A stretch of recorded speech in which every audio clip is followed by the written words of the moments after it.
And we welcome everyone this morning. Without objection, the chair may declare a recess at any time. I recognize myself for the purpose of making an opening statement. Good morning, and thank you for joining us for this discussion on the federal government and artificial intelligence today. AI is no longer some futuristic idea. It's here, and it's already reshaping everything from healthcare and national defense to finance and fraud prevention. The federal government has a responsibility to harness this technology to make government work faster and more efficiently for the American people. Today, we'll highlight the critical uses of AI in the federal government, which create efficiencies, improve services, and save taxpayers a whole lot of money. The Department of Defense is using AI to improve decision-making and protect our men and women in uniform. Federal agencies are using AI to detect fraud before it happens. By using the technology to identify patterns of fraudulent behavior and working proactively to prevent improper payments. AI agents are beginning to help the administrative tasks, freeing up federal employees to focus on their mission instead of paperwork. However, barriers remain and challenges must be addressed so the government is to fully realize the benefits of this transformative technology. For example, many outdated legacy IT systems don't integrate with new technologies. A cumbersome procurement process limits agency access to some of the best new technologies, including those utilizing AI. And poor data management leads to information silos and duplicative work, which costs taxpayers money and prevents agencies from realizing the full potential of AI.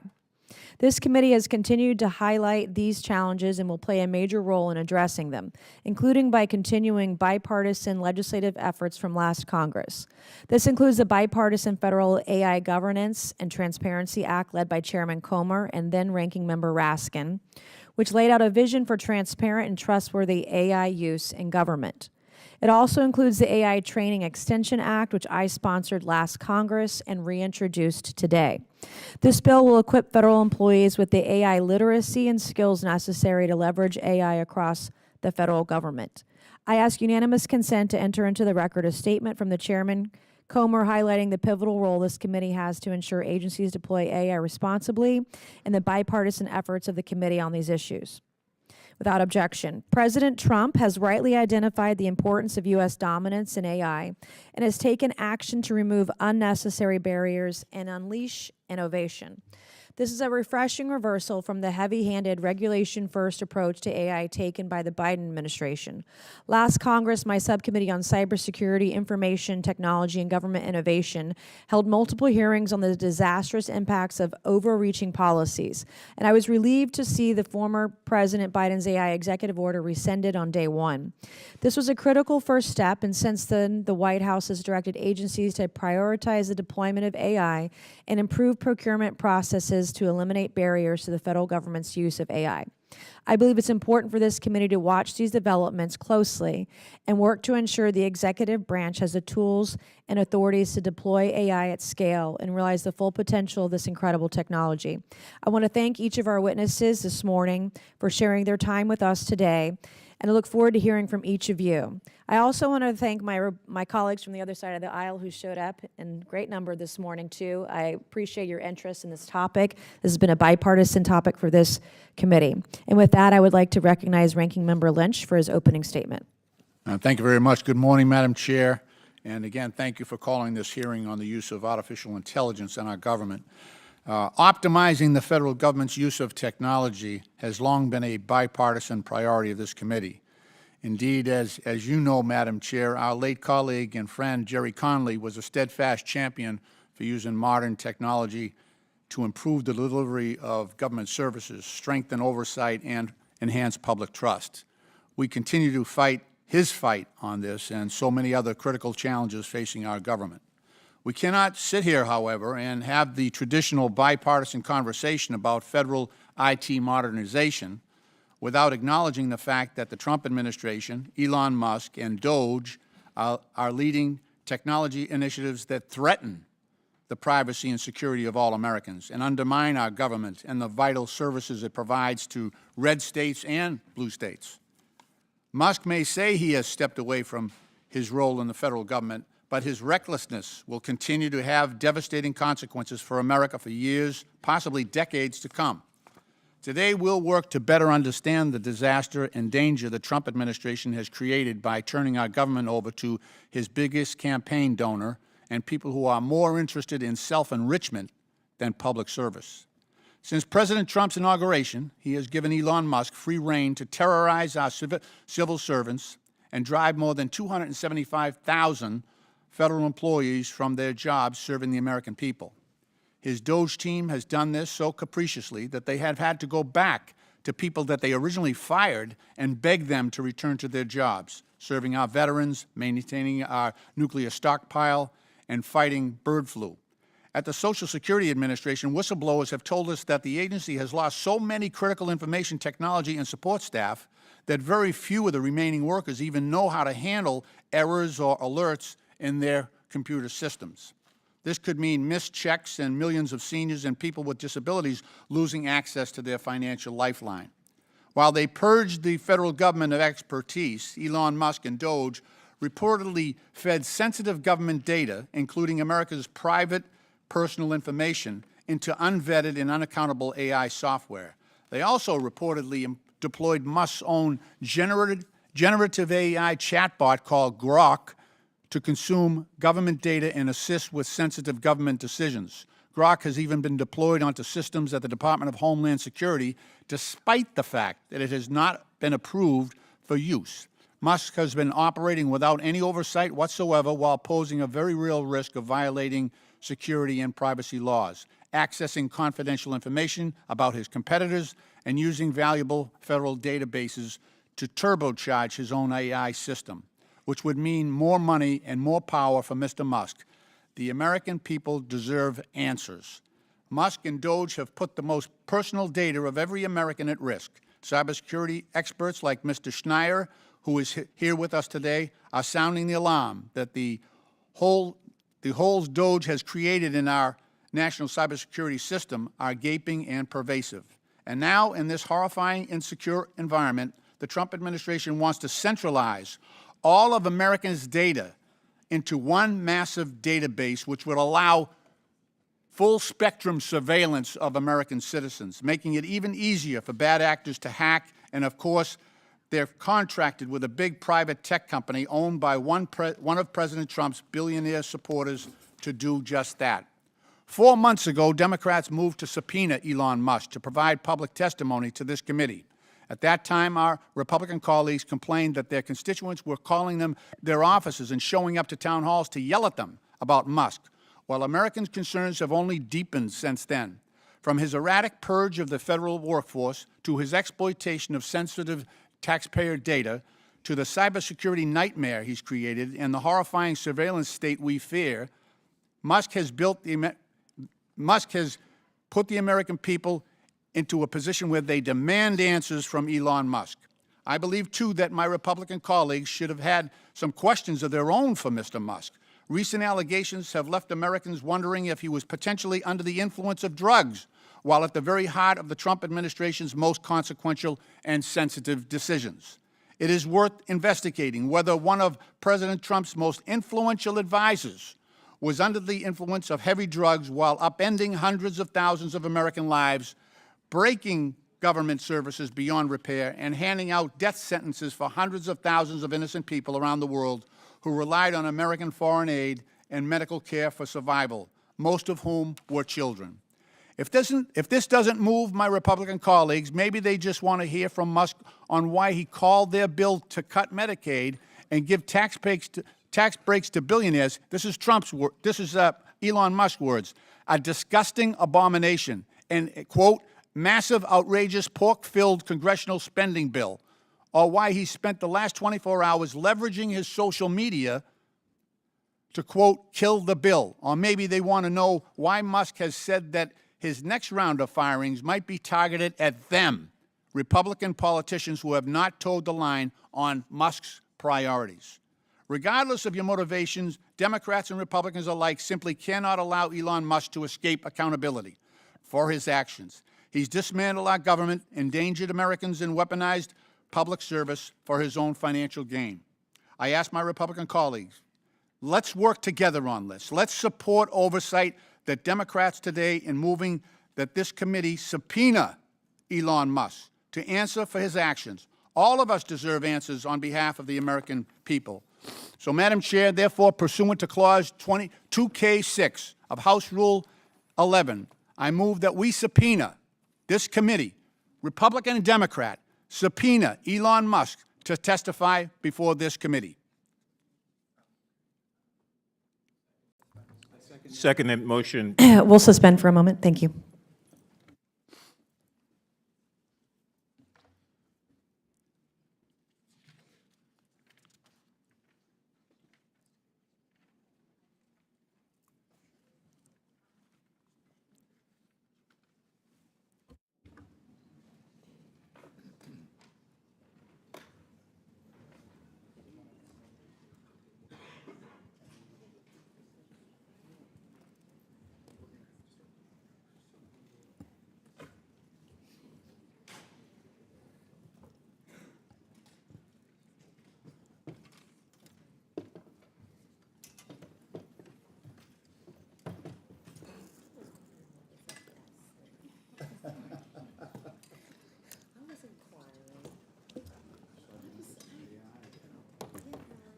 Man,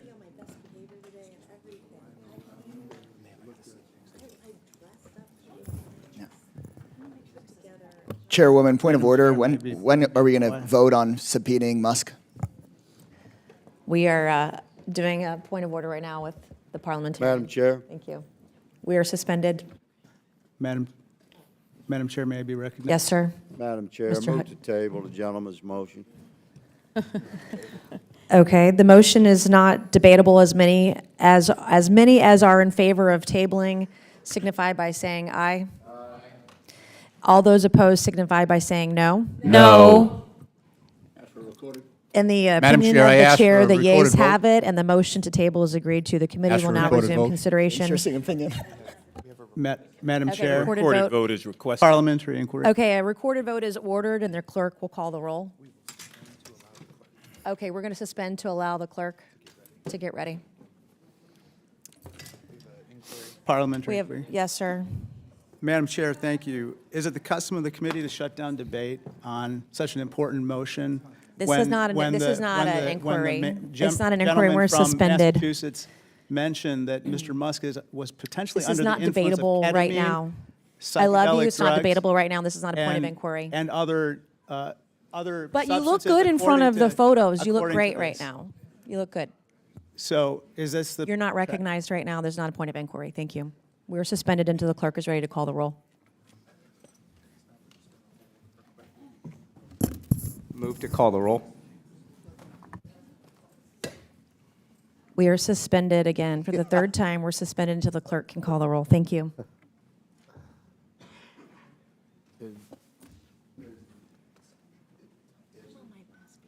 I know. How the job interviews are going. Which job Please, interview? Chair, that we can get posted on how these job interviews are going, please, Chair. Do you really want Elon Musk to come in here and answer your ass, man? You're real close. Why don't you sit down and take the mic, and we'll have a debate on this. We're having a Let's friendly debate. discussion. We're suspended, right? Sometimes we take ourselves too seriously. So, you know, I have a pretty good sense of humor. Yeah, and I always bring it to the table. Yeah. So, I think we have been engaged in somewhere honoring Jerry. I have requested Madam Chair, point of inquiry.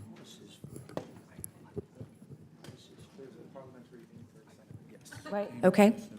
Yes, ma'am. Is the clerk here? The clerk is here and preparing to call the roll. Okay. Thank you. Can you explain exactly what preparing requires? She has to get paperwork. She has to get seated. She has to do all that. Thank you. She sure does, yes. Or you guys have to find your members who didn't attend the hearing. That's probably more likely.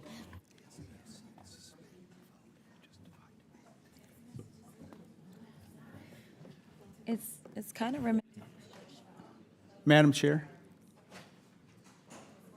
inquiry, please? Yes, sir. You want more video with Elon behind you? You already got a good clip. Could we have a unanimous consent motion to structure debate for 10 minutes? Each side gets 5 minutes. We're in the to middle debate of, we're getting whether ready to he do a was under the recorded vote. We influence of can't do that. drugs. We're not able to do that right now. Let's do the recorded vote, then we can talk about it after. Thank you. Why? Go ahead.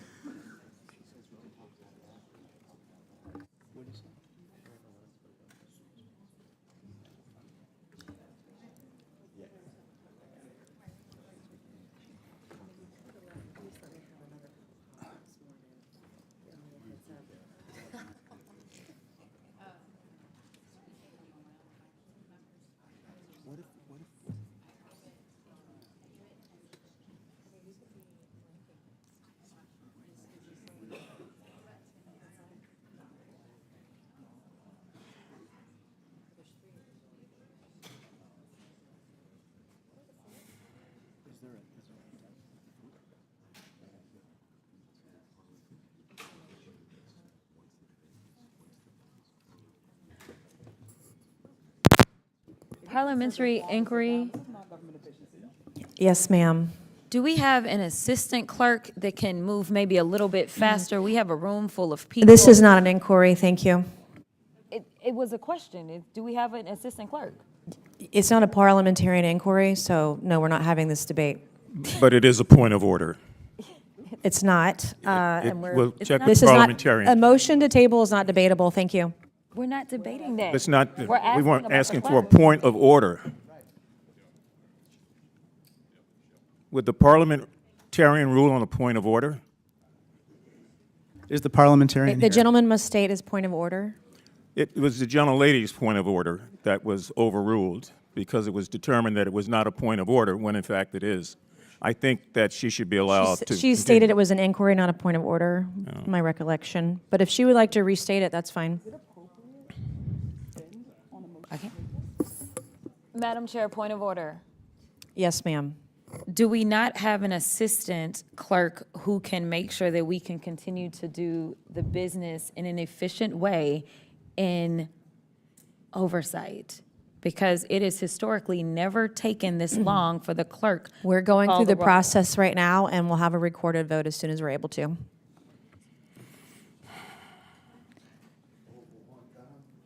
Just to restate the lady's point, the gentlelady's point, Democrats are here. We think this is an important issue. We are ready to vote. And The gentleman must state a point of order. we welcome the opportunity to debate this. This is a serious issue. Is there a point of the order, interest of- Mr. Lynch? The gentleman making has the the point. floor. Let him finish. I'm the chairwoman, thank you. Women are allowed to speak on this committee, and I ask for a point of order.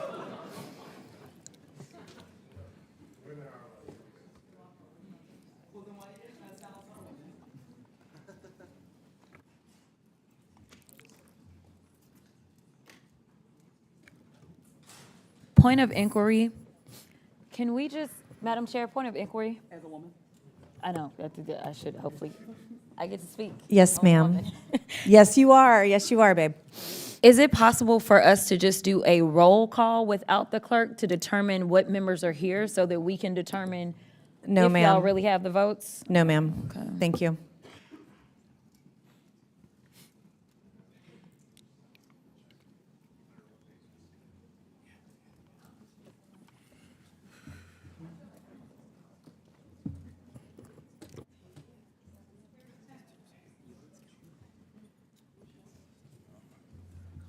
For those of you watching at home, the Republicans are not in the room, so they're trying to find their members so that they can. You are do not the recorded recognized, vote. Ms. Stansberry. Thank you. You can be quiet now.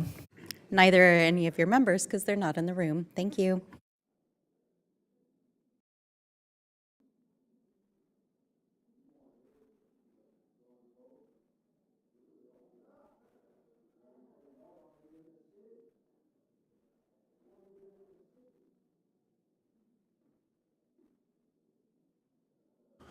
Madam Chair, on a point of order, Democrats have a clerk that is available to make to record Okay, our vote. Mr. Lynch, the chair will not entertain points of order regarding the propriety or expediency of a proposed course of action. This is my final ruling on such points of order. Thank you. Madam Chair, a point of inquiry then. Yes, sir. Would it not be permissible to have the Democratic clerk record the vote and to begin it now? No, sir, it's not. Thank you.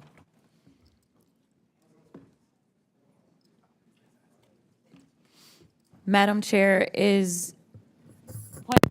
Madam Chair, Yes, ma'am. is the only reason we can't take a vote is because y'all were about to lose it? Is there a point of inquiry here? Because I didn't hear one. That was my inquiry. Is the reason That's we not a couldn't take the valid vote- inquiry. Thank you. Oh, okay.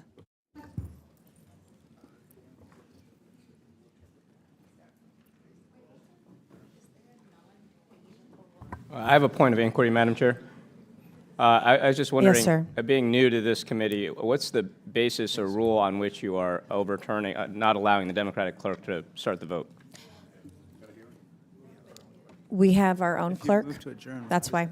Is that based in a rule, or? It's based on the fact that you guys lost the election because of your crazy policies. And you guys don't control the chamber. Is that in the rules?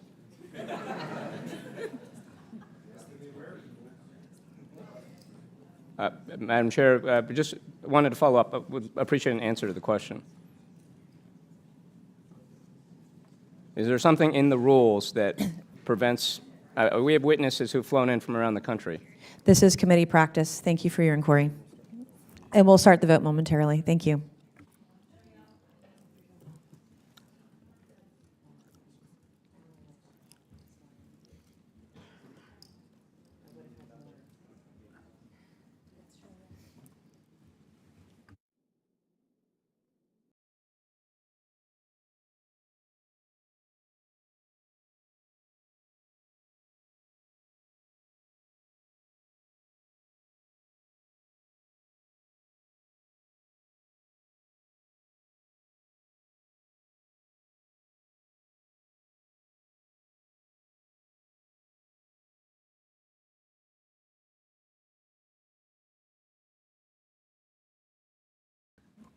Madam Chair, just a point of inquiry. It has now Yes, sir. been 10 minutes, and this motion is simply to bring Mr. Musk forward so that we can ask him questions on behalf of the American people. I think the Democratic position has been very reasonable, very deliberate. You've got a lot. The motion is to table, and there's no debate. Thank you, Mr. Lynch. Right.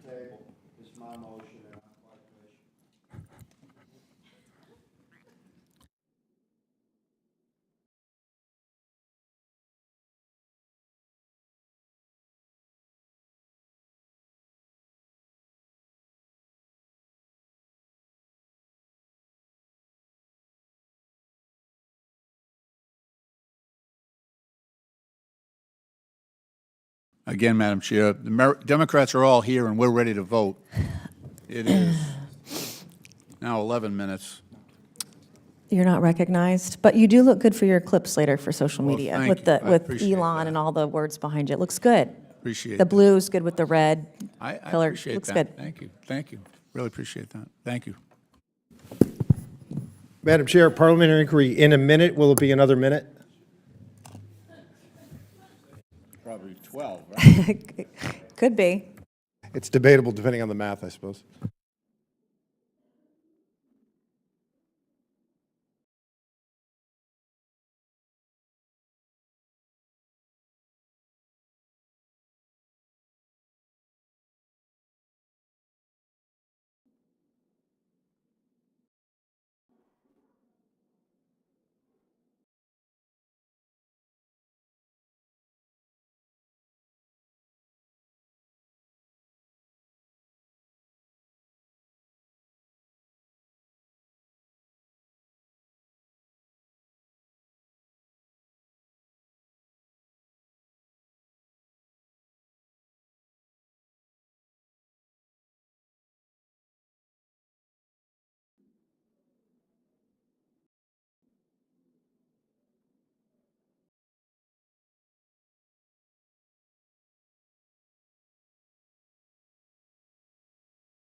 Madam Chair.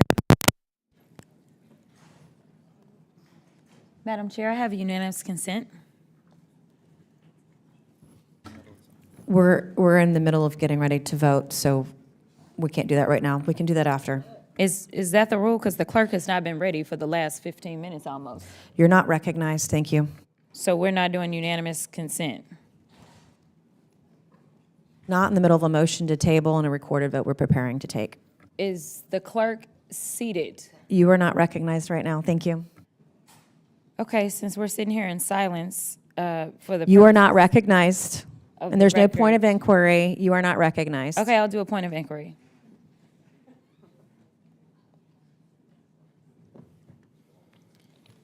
Okay.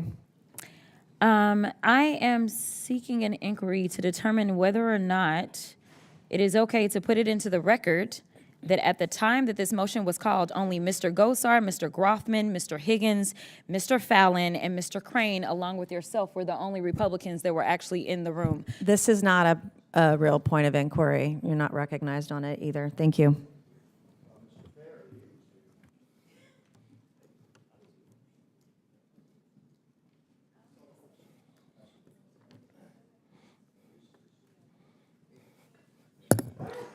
Madam Chair, I have a legitimate point of inquiry. Madam Chair? Madam Chair, I have Is a it for legitimate- real this time? Oh, no, it's very legitimate, very for real. How much taxpayer money are Republicans wasting while delaying this vote to subpoena? That's not a legitimate point of inquiry. very Thank- legitimate to it's the American not- people. Thank you. It's not. Very You're not legitimate to the recognized. American people. It's not, and you're not recognized on it. Thank you. Madam Chair, parliamentary inquiry. How much taxpayer money sir. was wasted when some of the Democrats didn't show up to work for Also not almost 2 not a years point of during inquiry. COVID? I love you, Mr. Particularly Fallon. one from Boston. Also not a point of inquiry. Thank you. Who are you talking about? I'm sorry, are you engaging in personalities right now? Who are you talking about? Who are you talking about? I didn't say anybody's name. Who are you talking about? This is not time for debate right now. Thank you. Well, please, yes. I'm being respectful of everybody on both sides Well, there. be Let's be respectful and honor the respectful of rules one another, please. uniformly. I'm from This is not- Pittsfield, and I was This here. is not debatable. We're not having a debate on this. We're getting ready to take a recorded vote. Everyone can sit down and turn their microphones off unless you have a point of inquiry, an appropriate point of inquiry. Thank you.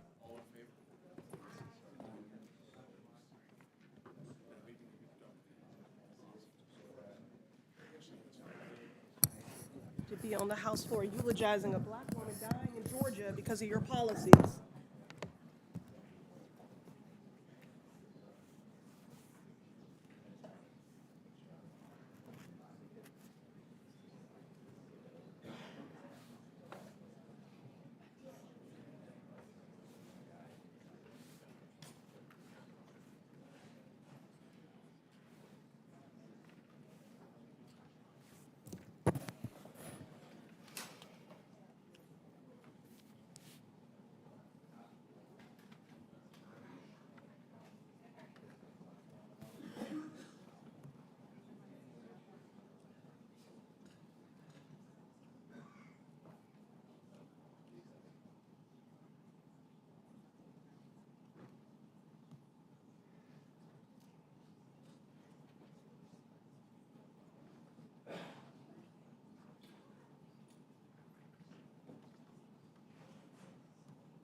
Madam Chair, point of inquiry. Yes, ma'am. You said that we were about to take the vote in, the clerk. Yes, we're about to take the vote. Never mind, because I Thank was about you. to say, your members finally showed up. I mean, let's go. Thank you, ma'am.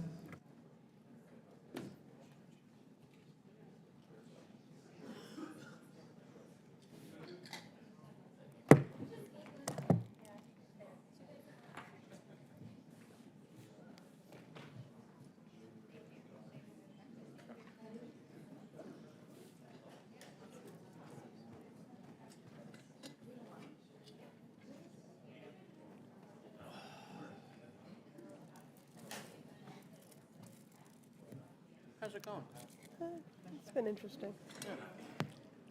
Lots of delay tactics. All right, a recorded vote is ordered, and the We'll get clerk control will of our call the mics. roll. Good stuff, yeah. Yeah, good stuff. Mr. Jordan.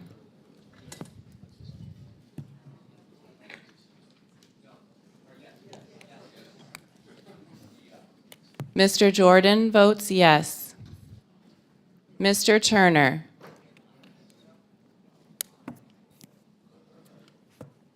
Mr. Gosar.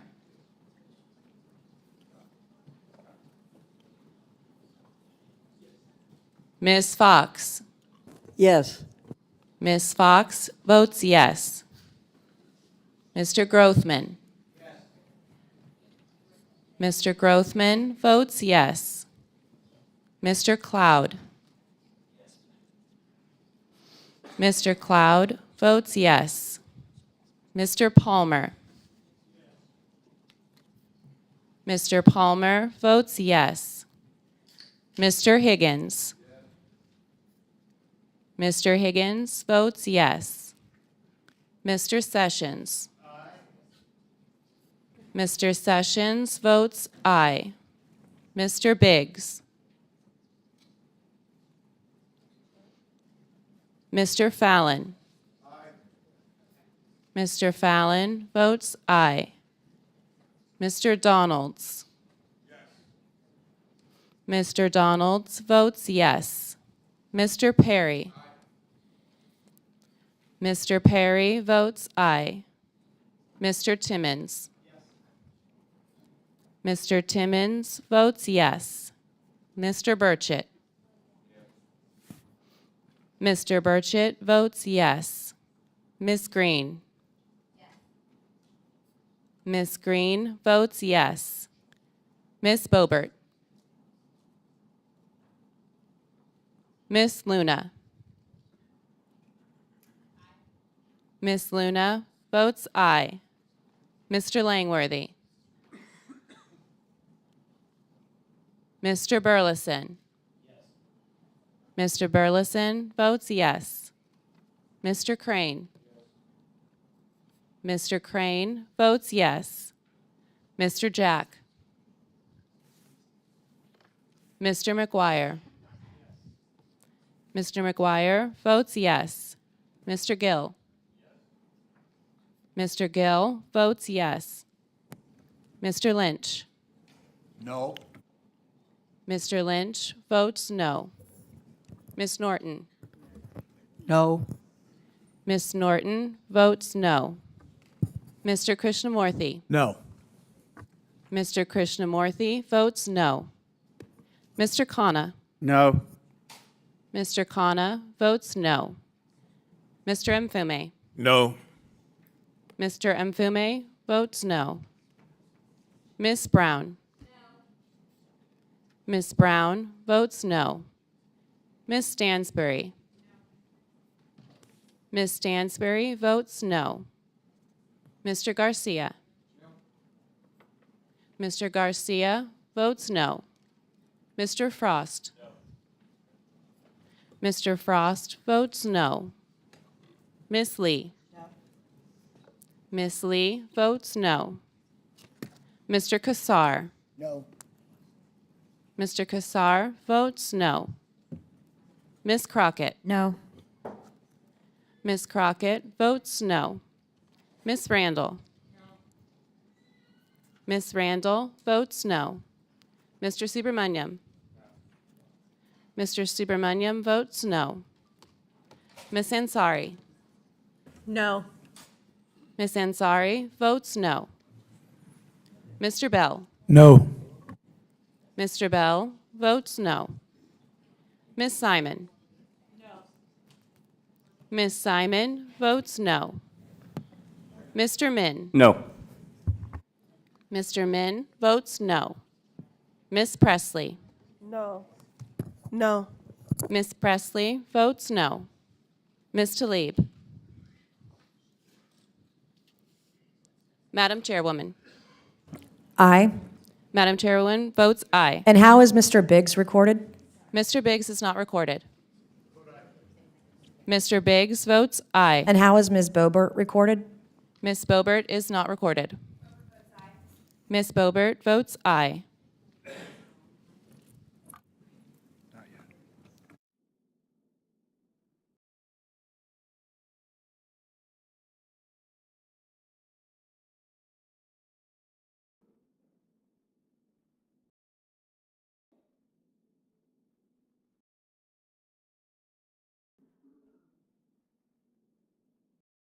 Madam Chair, parliamentary inquiry.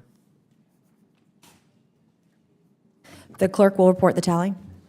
Madam Chairwoman, on this vote, the ayes are 21, the nays are 20. The ayes have it, and the motion to table is agreed to. The committee will now resume. Here we go.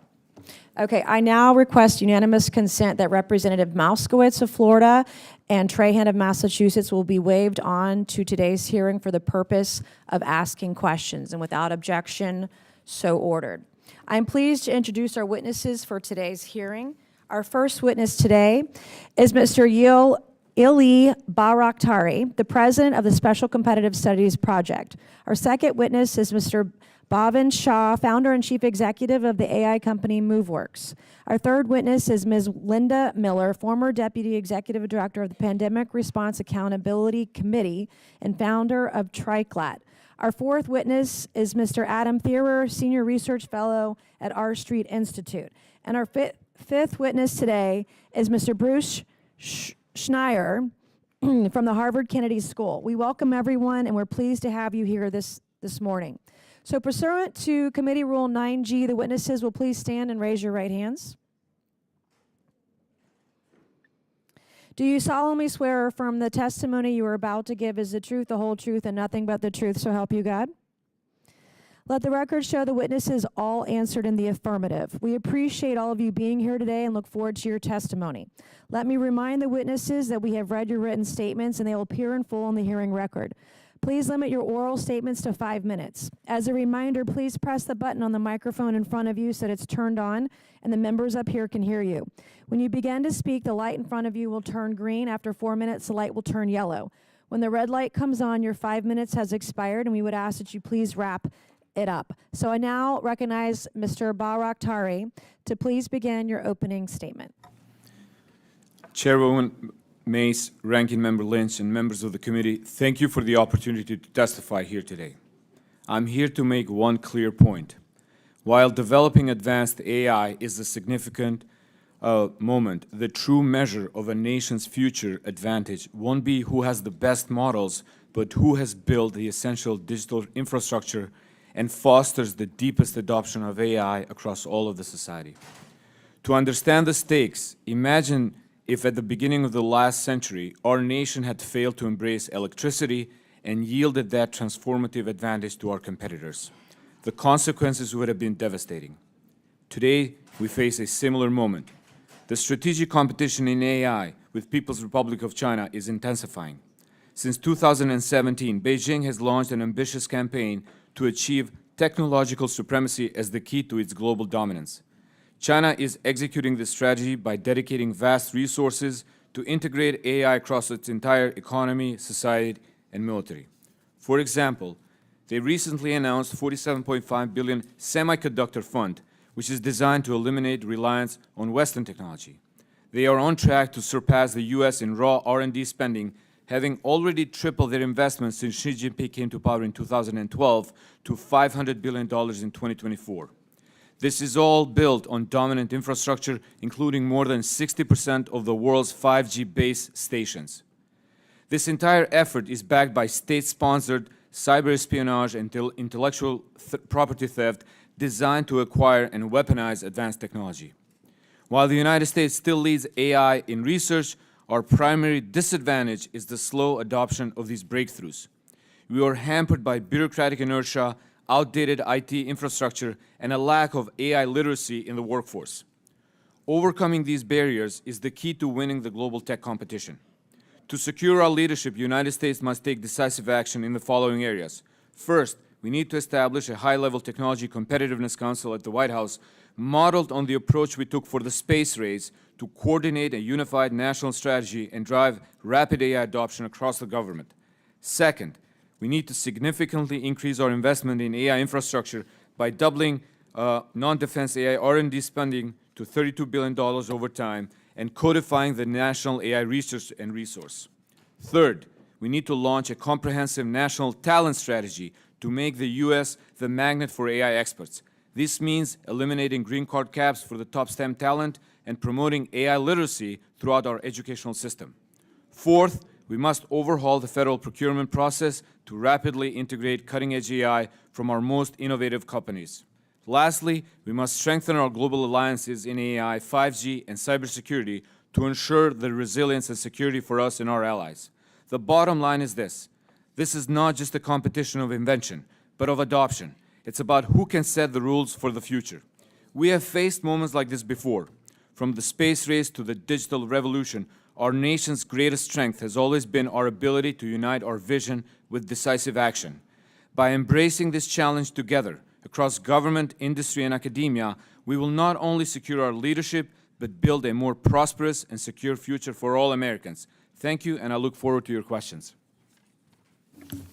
Thank you. I'll now recognize Mr. Shah for his opening statement. Chairwoman Mace, Ranking Member Lynch, and distinguished members of the committee, thank you for the opportunity to testify on government use and procurement of AI. I am Bhavin Shah, CEO and founder of MoveWorks. MoveWorks is an enterprise AI company that has spent 9 years successfully helping some of the world's largest organizations to use AI to transform their operations. Today, we face a moment of national importance. The question before us is not whether the federal government should adopt AI, it's whether we will lead or follow. Before we talk about the procurement hurdles that we have faced, let me explain to you what MoveWorks does. MoveWorks transforms how organizations support their employees. We do this through an enterprise AI assistant, and employees interact conversationally with the assistant in a chat-based interface. They can get IT support, ask HR questions, and find company information. But the assistant is not just for looking up information. It can also be used to take action, such as scheduling time off or obtaining software licenses. Behind the scenes, our platform integrates with all of an organization's technology systems. Because the AI assistant is a single unified tool, employees no longer have to log in and out of multiple systems to get work done. Organizations can extend the system to simplify and accelerate their most complex business processes, all done safely and securely while respecting permissions. We do this work by combining top-tier language models, like OpenAI's GPT-4, Meta's Llama 3, as well as other models from Google's DeepMind, Microsoft, NVIDIA, just to name a few. We put these together with our own enterprise-specific models, all governed by enterprise-grade guardrails, including fact-checking, citations, and security filters. The result is AI that understands work context. It handles complex business processes safely and effectively, and follows industry-leading data protection and privacy approaches. Today, MoveWorks serves 5 million employees across 350 organizations, including major companies like Broadcom, Marriott, and CVS Health. We're also used by a number of local governments, such as Scottsdale, Ventura, and Durham County. In addition, government contractors like Leidos and Northrop Grumman use MoveWorks to make their businesses more efficient. We've seen firsthand how AI drives measurable results. Honeywell reduced IT help desk requests by 80%. Broadcom scaled from 10,000 to 50,000 employees without increasing service staff. And the city of Glendale achieved a 514% return on its AI investment. Our experience positions us uniquely to understand the federal government's complex requirements. The federal government has an unprecedented opportunity. You can leverage AI for efficiency. You can achieve cost savings. You can improve employee experience, and most importantly, you can therefore improve citizen services. We've engaged with agencies across the government and consistently see enthusiasm for AI adoption. But that enthusiasm has not translated into government procuring AI products like MoveWorks. We've encountered 3 primary barriers. The first is the FedRAMP process. MoveWorks invested 3.5 years and over $8.5 million to achieve FedRAMP ready status. This is a prohibitive barrier for smaller AI innovators, the companies that often develop the most cutting-edge solutions. Second, complex reseller networks. These force innovative companies to work through intermediaries rather than directly with agencies, adding costs without adding value. Third, multi-year contracting vehicles. These favor large incumbents over agile AI companies. These create delays measured in years. Meanwhile, AI technology advances every month. American AI leadership requires action, not just intention. The private sector has demonstrated that AI adoption can both be rapid and secure when procurement processes match the pace of innovation. I recommend Congress consider immediate steps to improve government use and procurement of AI. Embed AI education and adoption goal in agency leadership performance plans. Create government developer programs for startups to learn federal systems.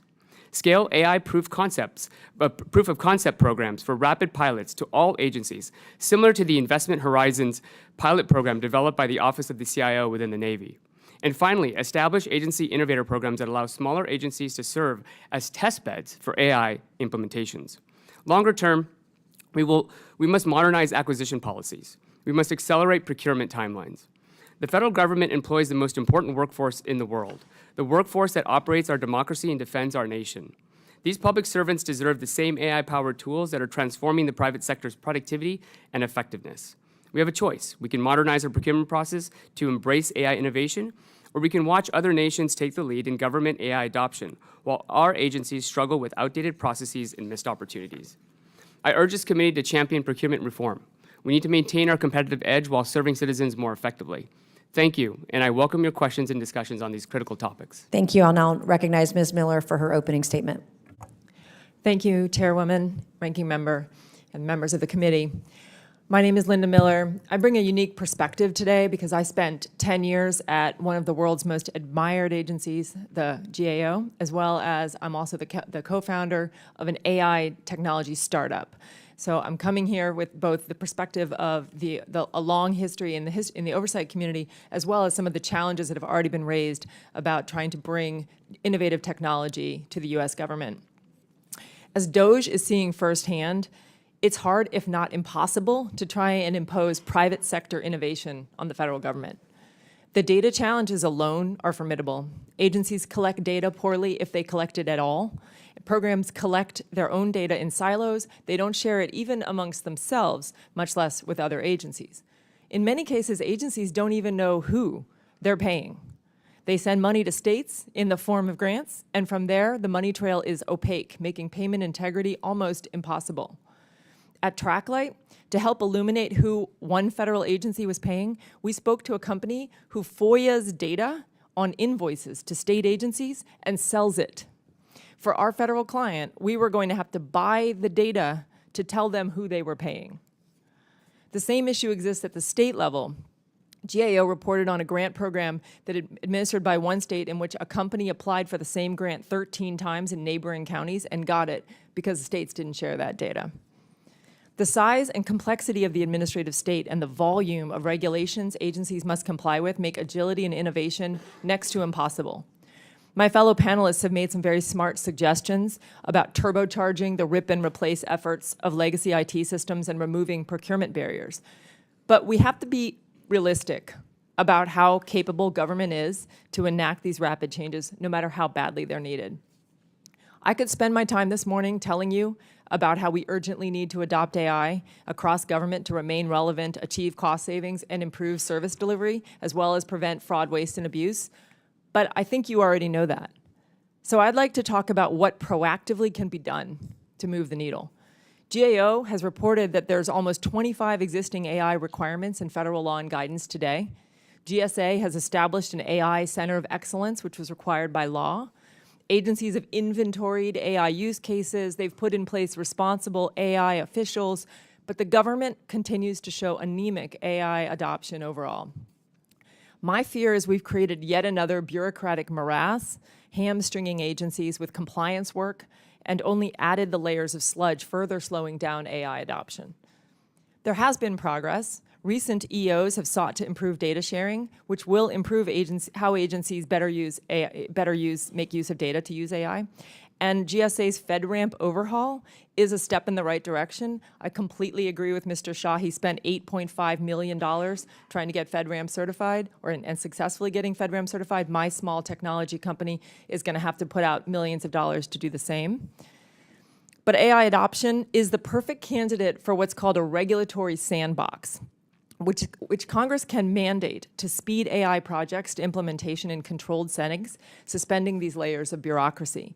Creative procurement solutions must be explored and carefully monitored, allowing lessons to be learned and shared across agencies. And outdated privacy laws that were designed for a world that was that existed long before the internet, much less artificial intelligence, has to be revised. I cannot state this more clearly. The bad guys have all our data. We cannot protect Americans' privacy in 2025. Today, privacy protection is going to have to involve advanced technology like anonymization of sensitive data and the use of other types of identifiers like behaviors and geolocation. I'd be remiss not to mention the risks, which are real. Lazy, careless use of AI doesn't just imperil the goals of the AI project, it undermines the trust in the technology itself. Hallucinations are real. Subject matter expertise is vital. Responsible AI is not just a buzzword. Humans in the loop means humans who are trained, knowledgeable, and paying close attention. This is not a set it and forget it tool. Now is the time to be bold. We can't change how government operates. Wholesale changes to legacy IT systems and the federal acquisition system will take years. But we can create innovative laboratories where AI projects can operate in proof of concept regulatory sandboxes in carefully controlled environments to start to show the art of the possible. I welcome your questions. Thank you. Thank you. I'll now recognize Mr. Thierer for his opening statement. Chairwoman Mace, Ranking Member Lynch, and members of the committee, thank you for your invitation to participate in this important hearing. My name is Adam Thierer. I am a senior fellow at the R Street Institute, where I cover emerging technology policy. My message here today focuses on 3 key points. First, there are meaningful benefits to governmental use of artificial intelligence technologies. Second, Congress and the Trump administration need to take steps to unlock those benefits by accelerating the modernization of government systems and policies. Third, we must appreciate the connection between broader AI regulation and the benefits the government itself can accrue from these systems. While the federal government is already integrating AI into systems and processes, progress has been slow, and there needs to be more urgency to tap the many benefits that AI can offer. The bipartisan House Task Force on Artificial Intelligence report from last December noted that, quote, each year the federal government spends over $100 billion on information technology and cybersecurity. Approximately 80% of this spending goes to operating existing legacy systems that are typically outdated and underpinned by archaic software and hardware components.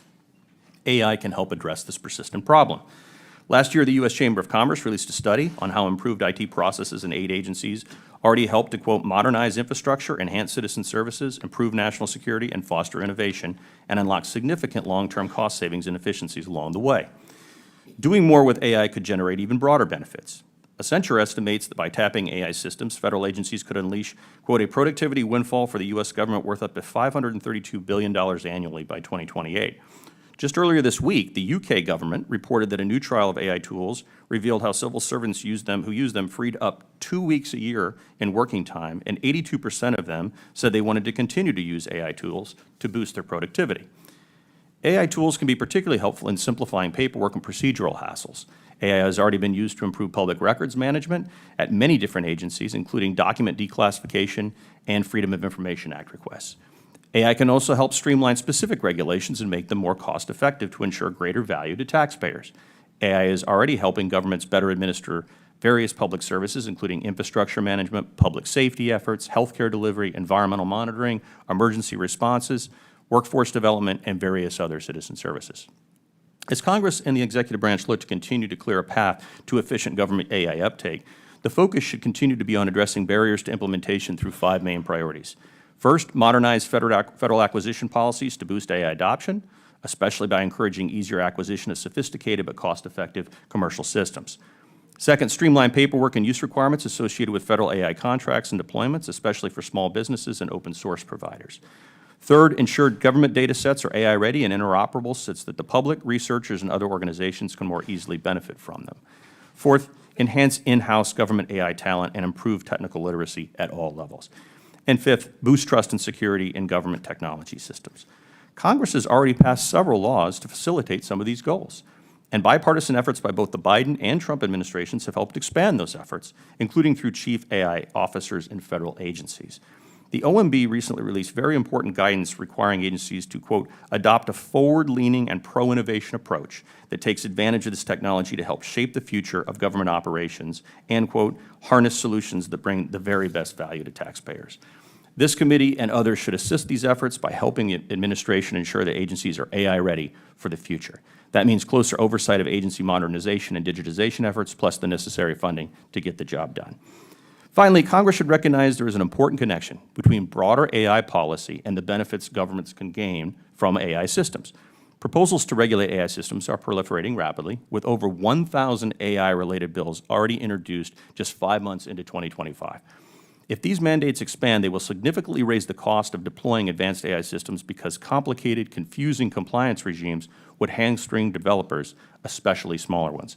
A confusing patchwork of state and local red tape will not only undermine the market for commercial systems, but it will also undermine the government's ability to choose from a diverse array of competitive, cost-effective options. One recent study from CCIA reported the federal preemption of state-level AI regulation would benefit the federal balance sheet by up to $269 billion over the next decade by lowering procurement costs for the federal government. Congress needs to protect the interstate marketplace and ensure a robustly innovative and competitive AI ecosystem can develop. Some degree of preemption is needed to achieve this goal and ensure a diverse array of cutting-edge AI solutions are available to government agencies and to the public as consumers of both private and public services. Thank you so much for inviting me here today. I look forward to your questions. Thank you. And Mr. Schneier, you're now recognized for your opening statement. Thank you, and thanks for inviting me. So I'm a technologist. I've been working in cryptography and cybersecurity since the early 1990s. I write, I teach, I consult, I start companies. I've thought a lot about the role of AI in democratic government. I actually wrote a book on this topic that'll be published in October. Previous 4 speakers have talked about the promises of this technology. I want to talk about the national security implications of the way our country is consolidating data and feeding it to AI models.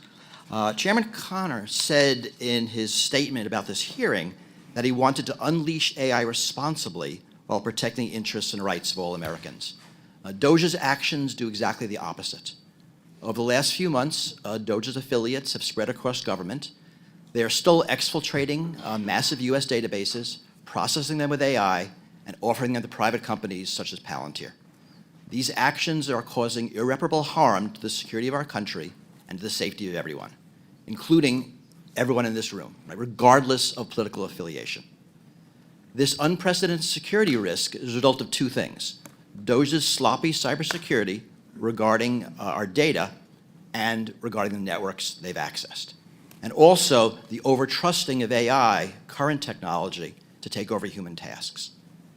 You all need to assume that our adversaries have copies of all the data DOJ has exfiltrated and have established access into all the networks that DOJ has removed security controls from. And your data can be used against you. Right? Consider the coercive power of your financial records or your medical records or the government clearance form you filled out. Whoever you think of as your enemy or an enemy of the United States, they can use this data to coerce you or a family member or a member of your staff. And this is true for any elected official or CEO or police officer or judge or nuclear power plant operator. Like, really, it's true for everyone. The more powerful you are or the more critical your role, the more likely it is that someone will seek to use your data against you. There's also a military concept called preparing the battlefield, which are the things that you do into the enemy in peacetime to make wartime easier. So China hacking backdoors into our power grid is an example of that. And preparing to use our data against us is another. So you should assume that any significant military action against the United States will start with every general's bank account being zeroed out, and maybe your bank accounts being zeroed out, because there's nothing more distracting than your distraught families.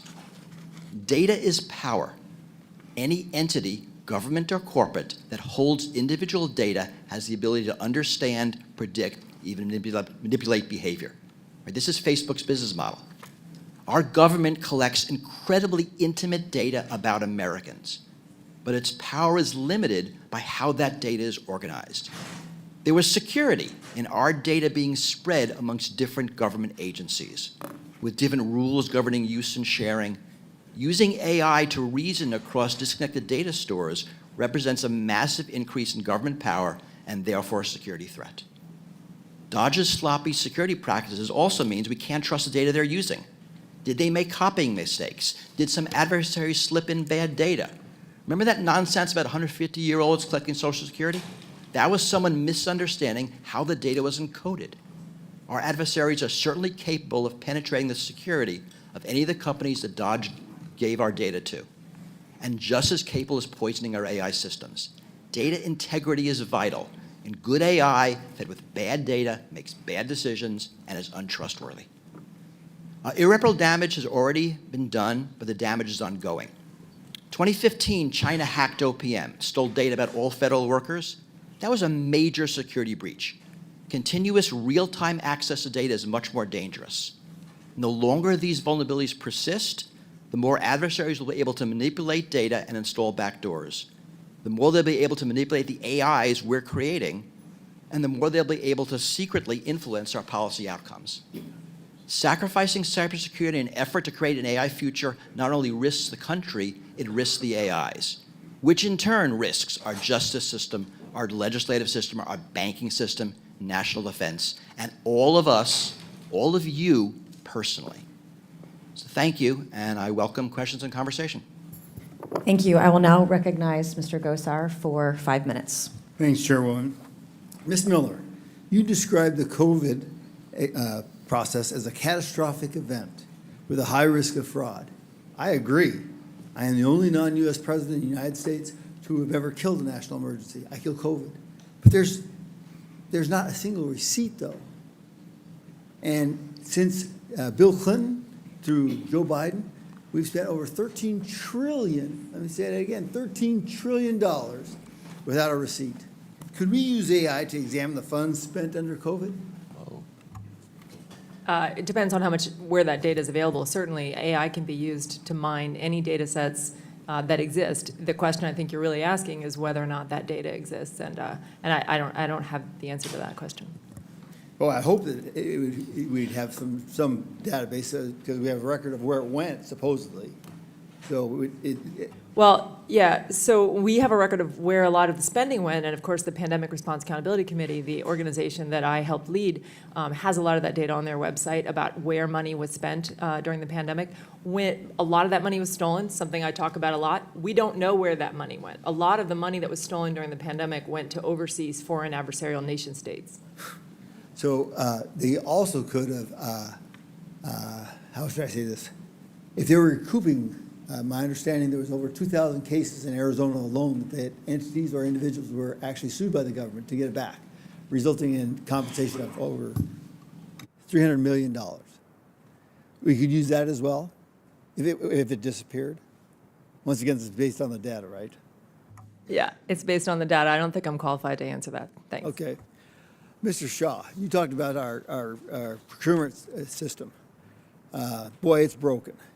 So how would you use AI during that whole process? Because our overruns in our military are outrageous. How can we keep them on track? How does that work?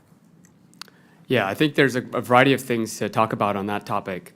One, you can use AI to help with the procurement process itself in terms of analyzing vendors, summarizing submissions, generating use cases and requirements for the different agencies that are looking for new technology. But I think before that, we need to sort of create an environment where these new technologies that can be applied to procurement or anything else in the US government can make their way into these agencies. And I think that's a human process problem that we have an opportunity here in this committee to really kind of provide some oversight and correction so that we can go about delivering these great new technologies into these agencies quickly, right? We've spent years working on this ourselves to try and get into agencies. But if you look at a lot of these procurement, sort of processes, they're multi-year, they're outdated from the 1990s, where essentially, you're thinking about installing software on some server rack that's going to last 5 years, and then it might take 2 years to actually go through the procurement process. This is untenable for young companies who have limited cash, limited capital, who want to be able to monetize their investments and especially help the U.S. government move quickly. So could you use something like a blockchain? See, I'm not a techie. I got questions. Could you use a blockchain to kind of utilize some type? I see you. I'll come back to you in a second, but I want Mr. Shaw. Is there some kind of technology that will help preserve some of this data or save us? So we do not deploy blockchain technology for our solution. We focus squarely on what employees can benefit from when it comes to using AI to be more productive. So I'm unfortunately not able to answer how blockchain could be used here, but generally speaking, technology has been shown in the private sector to have tremendous impacts on their efficiencies and their ability to stay ahead and to lead in the industry. Yes, Ms. Miller, I got one more question for you. Could you use AI to audit Medicaid, Medicare, and comparisons with hospital versus hospital? Yeah, that's a very, very good use case for AI because you can look at, there's a lot of claims data and there's a lot of information on providers, and you can look at all that data using AI very quickly and identify patterns that look suspicious. It's an area that I think really is ripe for a lot of innovation in the space because CMS has the opportunity to really mine a lot of that Medicare and Medicaid data using artificial intelligence to identify taxpayer dollars that are being stolen. Gotcha. Well, I'm out of time. I yield back. Thank you. I'll now recognize Mr. Lynch for 5 minutes. Thank you, Madam Chair. Mr. Bakhtari, you mentioned in your testimony the value of educating AI literate workers, right? And Mr. Shah, I think you alluded to the same thing. About 25 years ago, I co-founded a charter school in Boston, a public charter school, and what we did was we saw that most of the jobs that were being created were in math and science and STEM-related industries. So we created this school that doubled or tripled the amount of educational time that students would be exposed to math and science. It's worked very, very well. Those students score very, very high on math and science in the MCAS. Unfortunately, on Monday, the Trump administration rescinded $325 million from the STEM education grants that we provide to feed that type of activity, that sustain a move towards, stronger STEM disciplines within our student bodies. And that was money that was already authorized, so it wasn't, up for debate. This is the stuff we did last year. Is that something that cutting $325 million in STEM grants, is that going to help our effort here on AI? Ranking Member Lynch, I think we have to be strategic about how we approach AI adoption at all levels of our educational system. I think if you look at what China is doing, they're introducing AI at every level of their educational system. I think for our kids going forward, having a capability in their pocket to have access to an Einstein AI agentic application that can help them towards tailored education would be an enormous benefit, for the next generation of Americans. Learning math and science would probably help as well. I'm going to just reclaim my time. Mr. Schneier, thank you, though. Thank you. I think you're on the right track there. Mr. Schneier, can you talk about, so China has adopted an AI system that is total surveillance of their entire population there. It's non-democratic. It's quite oppressive. Their goal is to be able to surveil every single member of their society, know what they're doing, know what they're purchasing, and for oppressive reasons so that no one gets out of line. Can you talk about the need to, when we approve AI and choose the architecture for our AI, how important it is to make sure that transparency, that respecting privacy, independence. How important is that, is to have those elements of democracy itself ingrained and embodied in our AI models? It's vital, and this is why you'll see a lot of movements towards public AI. The notion of an AI model that is not built and owned by a for-profit corporation. Right? We can imagine other entities creating an AI. And that's really a matter of trust and integrity. Can we trust Grok, or even the model from Google, or Amazon, or any of the other models? Or do we as a country need a model that is built on American democratic values and not necessarily corporate values? It's critical to think about this. Don't think of it as one AI. There'll be many of them. Right. I mean, already there are over 1 million models on Hugging Face that are free, and it's becoming cheaper to create these models. I want you to move to in your testimony, you talked about the dangers that Elon Musk created by the way he was diving into Social Security data and IRS data, and the danger that presented to the United States from a national security standpoint and to the privacy of U.S. citizens. Can you talk about that, please? I mean, and it's really a matter of process. The goal might be a good idea, but the reason we have controls around this data, who can access, under what rules, in what configurations, are because it's so sensitive. And you think about the different data enclaves, and whether it's census or military data or OPM data about government employees or health data, this is very critical, and we as citizens give this data to the government for good reasons, and it's kept separate for good reasons, and it's kept secure. So when we read about laptops of data being removed, data being given to Palantir to train models that they're going to use to sell back to us, the security is a real concern. Madam Right. Chair, I yield back. Thank you. Thank you. I'll now recognize Mr. Higgins for 5 minutes. Thank you, Madam Chair. Mr. Thierer, I'm going to be talking with you mostly for the next 5 minutes. So I'd like to dig into the controversies regarding the moratorium section of the BBB legislation currently being considered by Congress. It's across the country as part of the narrative of the discussion of AI, and I believe we have an opportunity today to clarify the intent and the specifics of that section of legislative language in BBB. So in that topic, and please help me to understand, and in doing so, help the nation to understand, good sir. My read of the actual bill states that to that section in particular, going to the moratorium under the section of artificial intelligence and information technology modernization, says in general, except as provided in paragraph 2, which is essentially an exception to the moratorium that it allows for the sovereign states to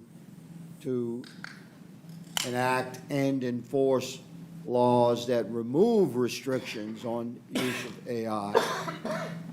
But the paragraph says in general, except as provided in paragraph 2, no state or political subdivision thereof, quote unquote, may enforce, comma, during the 10-year period beginning on the date of enactment of this bill, any law or regulation of that state. So my read is that the state is not restricted from debating and considering and voting on and passing and using their legislative bicameral body in each sovereign state to debate and vote on and pass laws regarding AI, and for that governor to sign that law.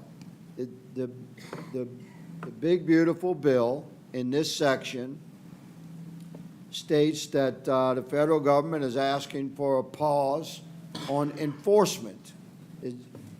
Am I right or wrong? And please embellish.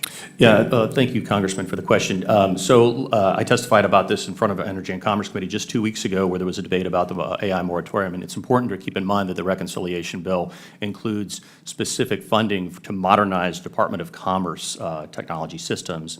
And there's a concern among members about exactly how that can happen if there's a whole host of conflicting laws at the Right, state and the level. so-called moratorium is under that section. That's correct. Please continue. And so therefore, that would prohibit certain AI-specific types of regulations at the state and local level. It Again, would prohibit the enforcement yes, of state-authored regulations. that are AI-specific regulations. It very specifically says that laws of general applicability are not to be covered by this, also criminal activity not covered. And so there are some important exceptions to this, and states are going to be free to continue to act on a lot of these different things. So but this it's- moratorium, in the interest of time, just to clarify for the country, sir, this moratorium does not restrict the sovereign state's right to debate, vote on, and enact new AI legislation within that state. The moratorium is asking the states to recognize that AI by nature is interstate commerce, and under this section for modernization of the Commerce Department of the reconciliation bill, we're stating that the states should refrain from enforcement of new AI laws. Is that correct? Yeah, yes, Congressman, and specifically what you said about protection of the interstate, the national marketplace is really crucial, and it reflects the broader consensus of Congress going back over the last 30 years about the internet and technology more broadly, that there does need to be somewhat of a national framework and make sure that we don't have a parochial patchwork that will interfere with the free flow of algorithmic commerce and speech. Okay, that was a 6 seconds. squared away explanation. I thank the gentleman. Madam Chair, I yield. Thank you, Mr. Higgins. I will now recognize Ms. Norton for 5 minutes. Thank you, Madam Chair. Government must leverage the best technology possible to meet the ever-changing needs of the people it serves. From the creation of the National Postal Service to the discoveries that led to the internet, the federal government has a long history of embracing new technology to better deliver for our constituents. But our North Star must always be service to the American people, not tax breaks for billionaires or backroom deals to benefit the richest man in the world at public expense. As we discuss the use of artificial intelligence in government, we must have people at the center of the conversation, including the people we represent and federal workers who serve our country. AI is a tool that can empower our public servants, but it is not a substitute for passionate and committed federal workers. Ms. Miller, can AI alone replace federal workers? Absolutely not. No. The implementation of AI, it's very important when we think about building AI tools that we're building them with the people that we need that will use them. AI is talked about a lot as something that's going to replace people. I'm a strong advocate in using AI to automate routine processes and repeatable processes and free up people to do more high-level, high-skilled work. And so I absolutely do not believe that AI should be doing the work of the public servants. I believe that AI should augment that work and that we should work with public service as we put in place AI tools. Thank you. Elon Musk and the Department of Government Efficiency has gutted so much of the federal workforce, firing tens of thousands of people under the guise of greater efficiency. But Americans know better. They see the negative impacts every day. As a direct result of the interference with Social Security administrations, senior citizens now face 98-minute wait times to speak with customer service, crowded lobbies at field offices, and being turned away from scheduled appointments because the agency simply does not have enough employees for its mission. Poor customer service is not efficiency. It is failing to uphold the government's responsibility to our constituents. Now the Social Security Administration wants to cut an additional 7,000 employees and somehow use AI to handle calls from seniors. That does not work, because I know that when my constituents have a problem with Social Security, they would rather talk to a person with a computer, talk to a person than a computer program. The Department of Government Efficiency cuts are wreaking havoc on our communities, and it will take years to clean up the mess Elon Musk has left behind. Thank you, and I yield back. Thank you. I'll now recognize Ms. Fox for 5 minutes. Thank you very much, Madam Chairman. And thanks to our witnesses for being here. Mr. Thier, the Trump administration has expressed a goal for the United States to maintain its dominance in AI. Why is it important for the United States to maintain its dominant position in AI? Thank you for the question, Congresswoman. As you've heard here today from several witnesses, we're in a serious race with China and the Chinese Communist Party for AI supremacy globally. And the broad-based ramifications of who wins that race are significant for our, not just our geopolitical security, but also our values broadly as a nation and for the world. And so there's a real danger that if we don't get AI policy right as a nation, that China will take the lead. Its products will diffuse throughout the world faster, and we're already seeing this. I was testifying earlier this year at a hearing on the so-called DeepSeek moment, and we saw, surprised a lot of us, including me, how advanced these Chinese systems are today and how effective they've been at filling gaps globally that America's not there to fill at the moment. Thanks. I do think the answer is pretty obvious, but it was important to get something on the record. Sure. How has the Trump administration approach to AI differed from the previous Biden administrations, and why is the departure from the Biden administration's AI policy necessary? Mr. Thier. Well, the Biden administration approach was very voluminous in terms of rulemaking. You know, obviously the executive order, longest in American history on AI, over 110 pages. And a lot of it was very fear-based, unfortunately, and didn't embrace the technology as much as the new Trump administration executive order and subsequent orders have done. And so I think there's been a real sea change of approach here in terms of understanding the benefits associated with AI technologies broadly. Thank you. Mr. Shaw, your company's been successful at streamlining certain administrative tasks for businesses in the private sector and helping boost productivity. How do you see AI technologies like those developed by your company being effectively used in the federal government? And what kinds of productivity gains and cost savings could we expect to see? Thank you for the question. To put it in maybe legislative terms, imagine you had an assistant that could summarize the status of a bill, perhaps maybe look up a constituent problem that you've been tackling before a meeting, or being able to search all of your notes and your memos about various committee hearings and tasks that have been assigned.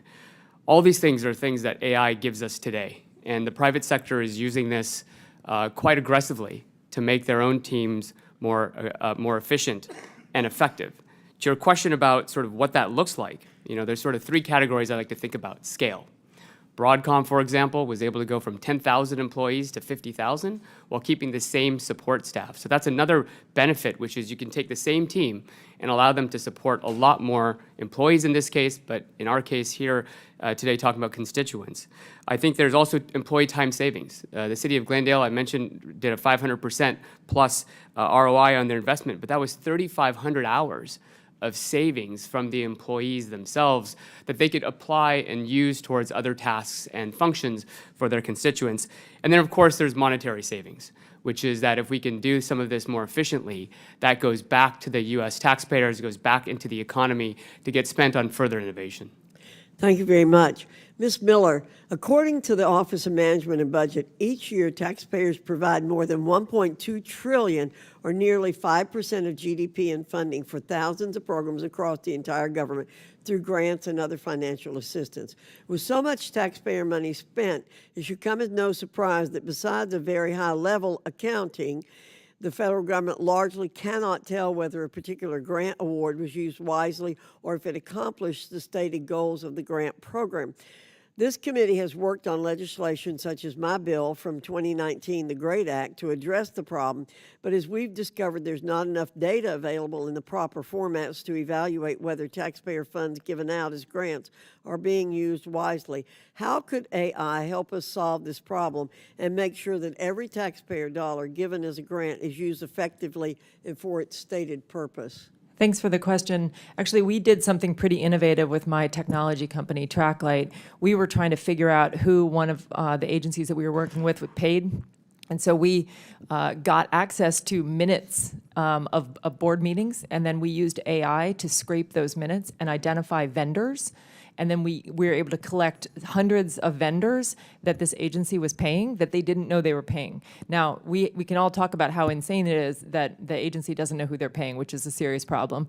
But there are ways that AI can help solve this problem and start to sort of piece together who these grants are going to. And it's incredibly important for taxpayers to know that information. It would be nice if we could just search things on Fireside. Thank you. Yeah. All right, thank you, and I'll now recognize Mr. Mfume for 5 minutes. Madam Chairwoman, thank you very much. My thanks to the guests who have come today. One of the things that strikes me about this hearing is that we don't have enough time, and we're all trying to get a lot in here. So I will certainly use the right that members have to submit questions for the record for 5 business days, because there are a number of you. Mr. Shaw, in particular, I want to ask some questions of you through that process. And Mr. Schneier, your testimony was chilling, to say the very least, so hopefully we can talk about that. But Ms. Miller, I'd like to start with you. Much of your work focuses on fraud prevention, and before we get to that, I'd like to go back to something that I heard that was just as chilling, and that was your description of these outdated privacy laws, which don't afford any protection whatsoever to what's happening now in 2025 at the rapid pace of this technology and its development. It's very scary to believe and to hear, quite frankly, that we are behind in that, because the privacy of Americans is absolutely important.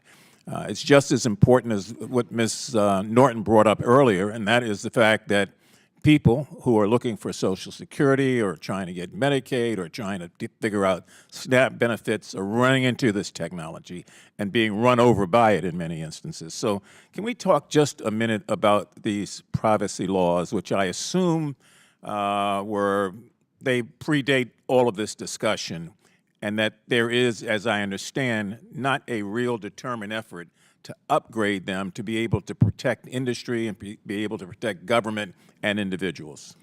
Yeah, thank you, Congressman. The Privacy Act was passed in 1972, which was 52 years ago, almost 53. And we still have, that's still the law that governs how we protect privacy today, which obviously is exceptionally outdated. There are, in my opinion, there isn't a lot that can be done through the legal system to protect Americans' personally identifiable information anymore. I think we just live in an entirely new world now, and foreign adversarial nation-state actors, criminal rings, all of our data has been monetized, is being monetized today. 96% of information that's stolen through a data breach is used to monetize by a threat actor.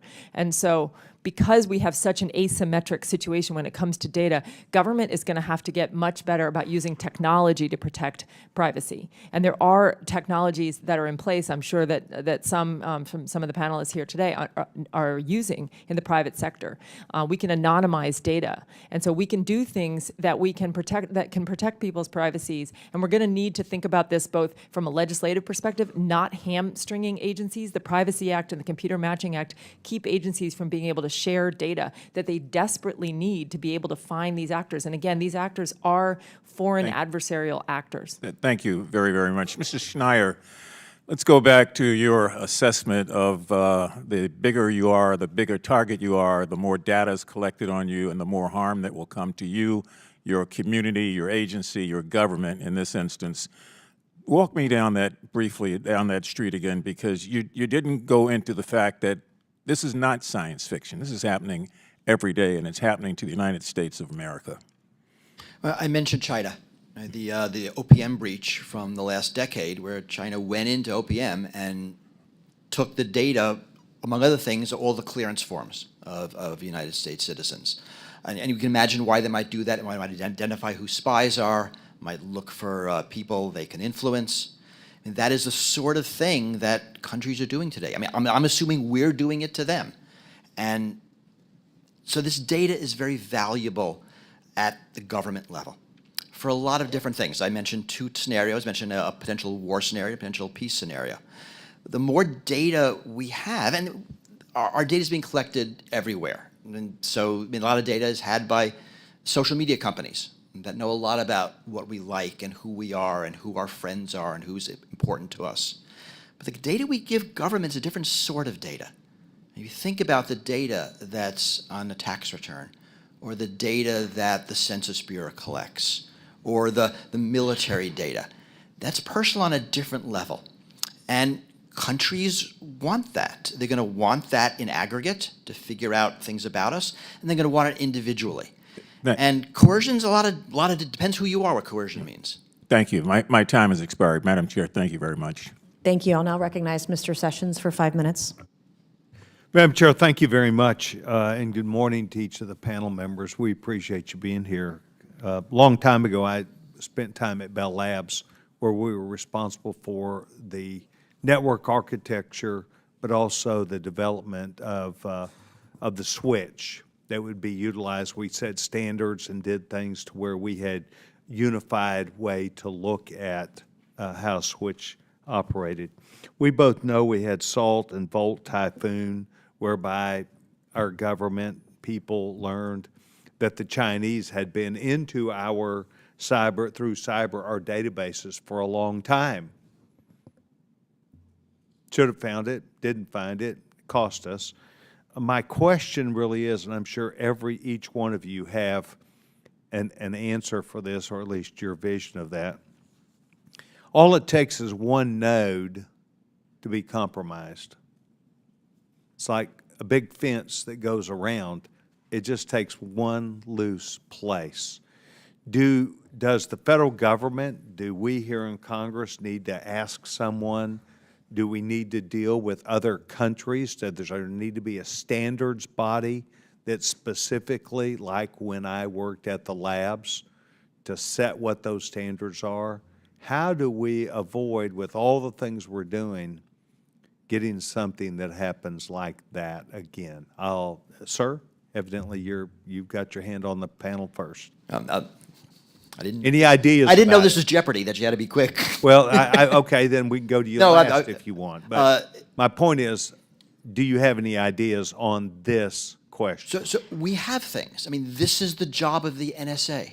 Right? We have security organizations in the United States whose job is to protect American data. And I think we actually do a pretty good job. And we have problems that a lot of data is in private hands. That, right now, if you think about just the Defense Department, there are thousands of networks, but there are rules. And, I think we're doing okay. I don't think we need an international standard. I mean, this is very much United States. I mean, NATO does things together, so there are groups. But this isn't like a corporate security thing where we need an international standard, everyone's consistent. The U.S. has U.S. problems, U.S. adversaries, and we do have U.S. solutions. We also have battleships and aircraft carriers that are out in the middle of places. Anyone else? Thank you, sir. Mr. Shaw? Yeah, I think what we've seen, especially in cybersecurity, the NIST has created standards there that became adopted by a majority of the industry. And I think when it comes to AI and protecting data, coming from the lens of a startup, from a young company, we've looked at the new standards that they have around AI, and they're actually pretty good. And they do provide for a lot of recommendations that we actually follow. And then furthermore, going through the FedRAMP process, while I found it to be very expensive, there was a lot of amazing sort of things that they recommended in terms of infrastructure, software, process, and procedures that allow us to really make sure that the data is secured. And so I think that if we can have more of these types of frameworks, more of a lighter touch, it'll allow us to continue to innovate fast, but still give us all a true north of where we should take things in terms of our infrastructure and our processes. Sir? Sir, I would say three things. Number one, just to follow on Mr. Shah's point, I think NIST is well positioned for this. I think the remissioning of the Safety Institute by the Department of Commerce 2 days ago that will focus on really building the standards across our federal government and how they use AI is a step forward. Also looking at open source models coming from countries of concern, specifically China, and what kind of a risk they possess in our ecosystem. I think that's the right step to do it.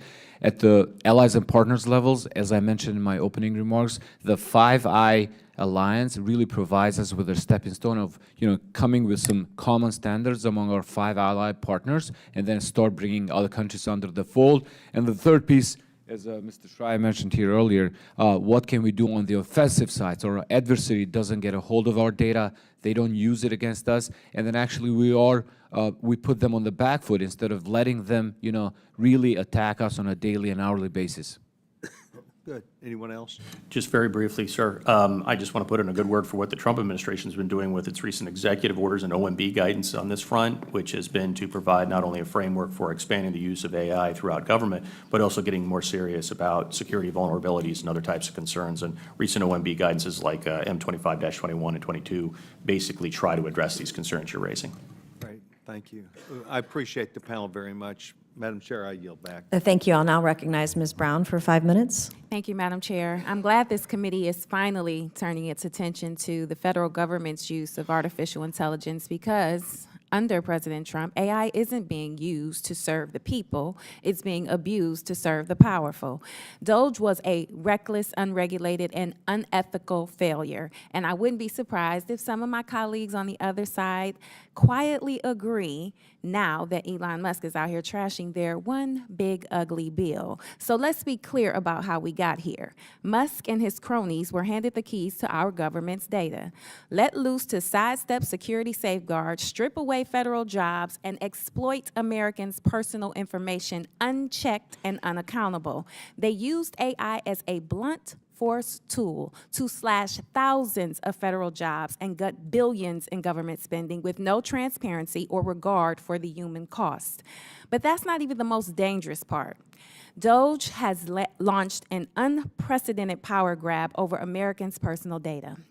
Earlier this year, reports surfaced that a DOGE staffer with no credentials and no clearance reportedly accessed Americans' personal information and shared private data with third parties.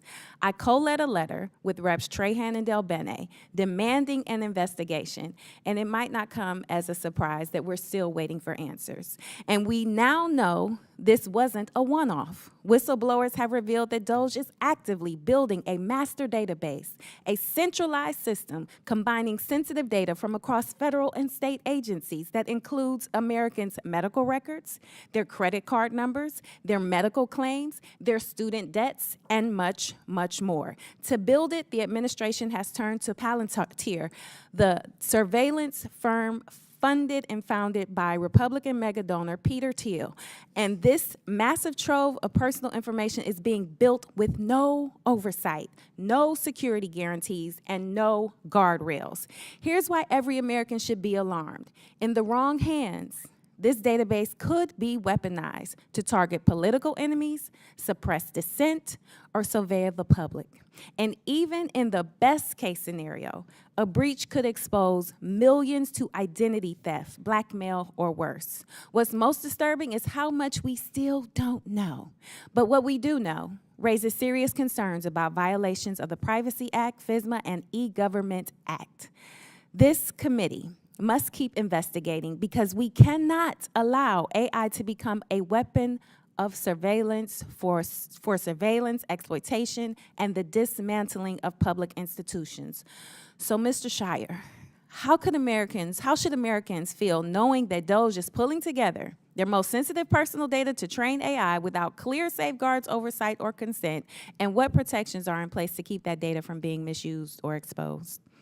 Well, we do have a lot of laws in place. We have laws protecting the data. We have laws prescribing how it is used, how it is shared, and that's what's being bypassed. So it really is more a matter of enforcing the laws we have on the books than writing new laws. I don't think we have a need to do anything because of AI, because these problems with data sharing, the security risks, have been with us for decades. And we do have laws, we do have rules, and they're being bypassed. So let me ask you this. Given DOJ's reported practice of bypassing security protocols and exporting sensitive data to less secure environments, how serious is the national security risk? And are we making it easier for foreign adversary hackers to access government systems and Americans' personal information? I mean, we are. We knew from the first weeks that some of the things DOJ was doing was bypassing security protocols. And removing audit trails. I mean, basically eliminating the security mechanisms we have in place to protect the data. We've had one example of a Russian actor going in after a DOJ employee using their credentials. And that's the one we know about. These countries are not stupid. They know how to do espionage. They've been doing it for decades. And so I think, as I said in my remarks, we have to assume that all of this data has been exfiltrated by our enemies. I would be very concerned. Now, it depends on who you are. The more powerful you are, the more concerned you are, because the more leverage can be leveraged against you. Thank you. Let me be clear. Artificial intelligence and other emerging technologies can offer real benefits, but only when developed responsibly and with clear guardrails that protect the American people. So I stand ready to work with my colleagues on the other side of the aisle who are serious about securing our nation's cybersecurity, safely deploying AI within the federal government, and ensuring that Americans' data remains safe. And with that, Madam Chairwoman, I yield back. Thank you. I'll now recognize Mr. Biggs for 5 minutes. Thank you, Madam Chair. Thank the panelists for being here today. Mr. Shaw, in your written testimony, you describe how various communities, counties, cities, and 2 of them in Arizona, Scottsdale and Glendale, are actually using AI, perhaps becoming a hub of AI anyway, using it to become more efficient. Can you expand on that for us? Tell us what they're doing, and then the guidelines and guardrails that they have in place. Yeah, it's a great question. So, in terms of the cities and counties that have started to adopt this technology, they're using it to make their employees more effective. What does that mean? That means that they can self-serve a lot more use cases than they would have otherwise. They can find information, they can troubleshoot issues that they might be having with IT or even an HR situation or use case. They can submit performance reviews, they can do a variety of tasks that were otherwise very manual and very slow and required a lot of coordination amongst folks. And so this, as I was mentioning earlier, City of Glendale in Arizona is saving their employees 3,500 hours now each month, being able to now do more with those same team members to support the employees or the constituents of their county. And so I think that we see this across the private sector. We've seen people use this technology to enable more employees to do greater levels of work and greater levels of output while still sort of maintaining all the privacy and the security that's required in any of those environments. Thanks for that. Now, Mr. Schneider was talking about the laws that have been placed to protect privacy rights, and they've been in place for a long time, largely ignored from both parties, if quite frankly, in my opinion. But what I want to get to is something that Mr. Bajraktardi said when you started talking about the Five Eyes community, and I just came from another hearing where one of the issues that we're having is that pursuant to the Cloud Act, the UK is trying to get backdoor hacks into Apple, and they're claiming that they have some kind of robust